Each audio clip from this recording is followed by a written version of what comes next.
Thanks very much. Rajiv Singh, Vice Chairman of DLF, is with me to explain one of the biggest transactions which has happened, which has been received very well by DLF shareholders this morning. Rajiv, thanks for taking the time out. You must have toyed with other alternatives. Why did you choose this particular? Because there were many structures which were being spoken about by the market. Finally, the promoters decided to sell their own stake. Why did you come to that finally? Well, the structures, there are two issues to it. One is the issue of removing the quote-unquote relationship issue, which was an independent committee of directors is already examining it. This decision we have taken doesn't change that. That process continues. Second was the question of funding it. So, any structures which are legally devised do not provide funding. Our desire was to provide funding into the transaction. And accordingly, we have provided the funding into the transaction through this route. We as promoters believe in DEL. We believe in the quality of assets DEL holds. And I think the best way to show our commitment to DEL and therefore to DLF was to actually put cash into the company, and the best asset we felt we had to achieve that goal was the shares of DLF. We consulted with our major shareholders. And most of our large shareholders, in fact, encouraged it because they said it will also increase liquidity of the DLF stock. So it's a welcome move. And accordingly, we did it. Who are the parties who bought this stake? I don't know the exact numbers because the allocation list... Just a couple of the large But the main one would be Capital.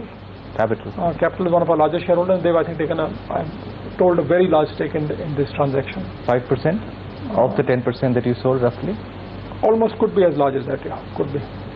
HSBC was HSBC, Helbis as they call it, yeah. Helbis is a large stakeholder again, who have taken a large stake. Fidelity has come in a large way. Our other existing shareholder, EMIC, has bought in. A number of funds have participated in this transaction. In fact, the demand was good enough to a point that we, I'm told, close the book soon. Did you consider selling more than 10% as well? No, I think, as you'll appreciate, it's a somewhat sentimental and a painful decision to take. But mentally I was always conscious that somewhere down the line DLF must become a company which has about a 25% free float in the market. Possibly we would have done it in better times if world was more normal. But we sort of now are at about 22% free float, close to that goal. And that will make our company, I think, longer term a much more transparent, listed entity. Maybe institutional investors are more comfortable. With 10% float, they were not too comfortable taking large positions in our stock. So I've been reassured by most of our institutional investors that they will up their holdings and build large positions because of this larger float. It's still a fairly large holding at 78%. Would you consider diluting promoter equity any more from here? No, I don't think so. I mean, I would hope not, firstly. And as I said, 75% would be anyway litmus goal for us. So maybe 2-3% over time for some reasons, maybe, but nothing in the near horizon, and that's for the next generation to decide, I guess. Unless you're totally pressed to, you will not? We are not pressed to, actually, very frankly. This issue, DEL was done with good intentions. It will show great value. REITs in Singapore, as you are aware, have now increased in value sharply in the last couple of months. As the demand picks up for office space with the global economy recovering, DEL will once again show its true value. So I don't think there was any problem doing it, but the perception issue, apart from everything else, was what we felt we should deal with straight on. As regards the fundraising issues, I think I've already mentioned in our quarterly analyst presentation. We will delever the company by at least 50% at that moment in time. I think with this taking place, I am reasonably confident we'll delever it by at least 2/3, if not 75%. Debt for this company, I think, within a few months will be possibly a closed chapter. Okay.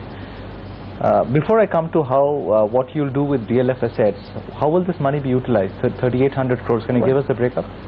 We basically stipulated there's two main sources. One is a buyout of the issue.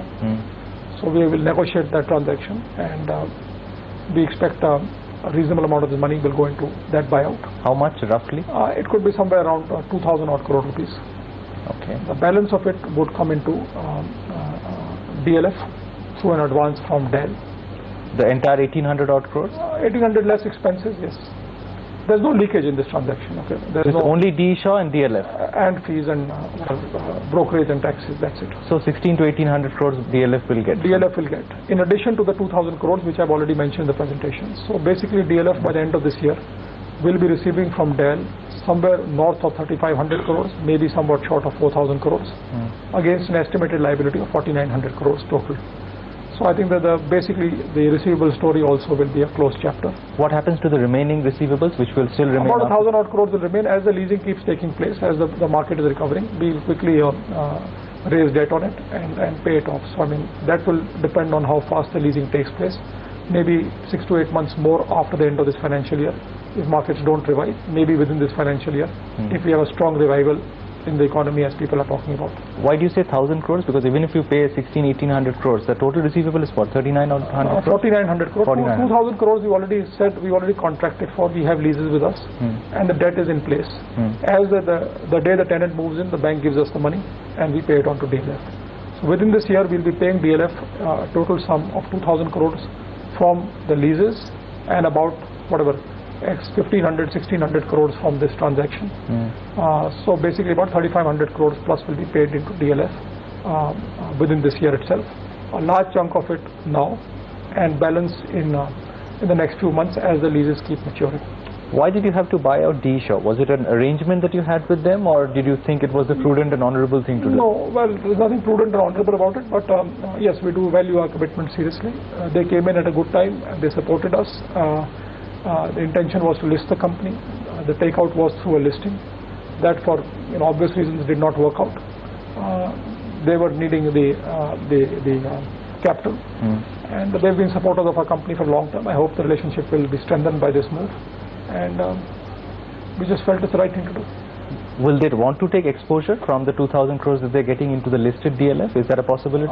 It may be there. I mean, I said the relationship is strong. I hope it continues to be strong. That's a distinct possibility. I hope so. Let's put it this way. But there was no written commitment that you'd given to D Shaw that you'll buy back their stake if it's not listed. There was an option available to us, which we have exercised, or which we shall exercise shortly.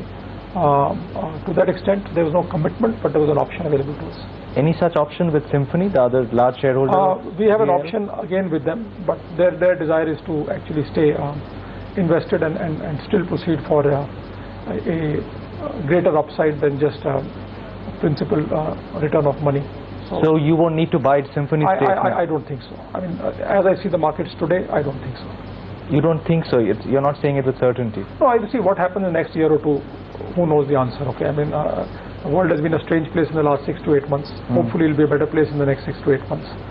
As the markets are reviving, as the business is reviving, I think they'll walk away with a good profit.